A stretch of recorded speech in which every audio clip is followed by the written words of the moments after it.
যদিও উনি মাদ্রাসা সম্পর্কে বুঝছে না, দিন সম্পর্কে বুঝছে না, কিন্তু আবেগ কেমন ছিল অত্যন্ত মহৎ, অত্যন্ত সুন্দর। এই গুণার কথা একটা কথা যদি বললাম, আরো অনেক ছিল বলার টাইম নাই। আর একটা কথা বলি, উনার ছেলে ছিল, বড় ছেলে, তুমি জানো, তোমাকে জানো না, মরহুম আব্দুল সুবহান সাহেব, তোমাদের এই আলোচনা করলো তোমার পিতা।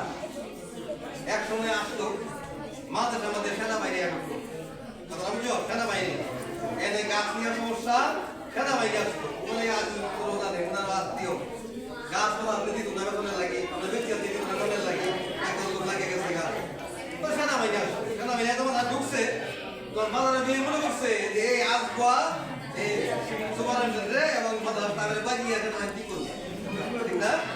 সব সেনাবাহিনী ঢুকছে, আমরা আদর আপ্যায়ন করছি, ওনারা রিপোর্ট সুন্দরী করতেছে, রিলেক্ট বাস্তবায়ন করে যাইতে ঘন্টা 2 ঘন্টা সময় লাগে আছে গা। এর মধ্যে কথা হয়েছে গা, কাজ কত জানো কত লাগি, হ্যাঁ? এই কথাটা শুনিয়া আমার এই সুবহান সাহেব বাজারে বাজারে বইয়া, বাজারে ইমাদ বইয়া, খালি কি হইতাছে না পাগল হয়ে গেছে। এই সেনাবাহিনী গেছে গা, আমিও ভাবছি আজ সব করেছে, ও আজ সব সেনাবাহিনী হয়ে গেছে গা, ওনার বাড়িতে গরু ফার্ম দেখবো, কথা বুঝছো?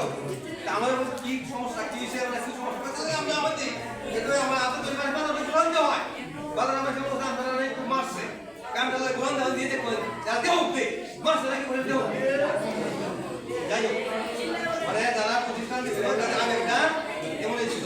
তো আজকে তারা এই অনুষ্ঠানে যারা সহযোগিতা করছে, যারা বাস্তবায়ন করছে, তাদেরকে আমার পক্ষ থেকে ধন্যবাদ জানাই। তোমরা এখানে ধন্যবাদ জানাই, যারা আলোচনা করছে তাদেরকে ধন্যবাদ জানাই, এবং এই কলেজের শিক্ষক মন্ডলী যারা আছেন, যারা আছেন, সকলকেই আমার পক্ষ থেকে ধন্যবাদ জানাই।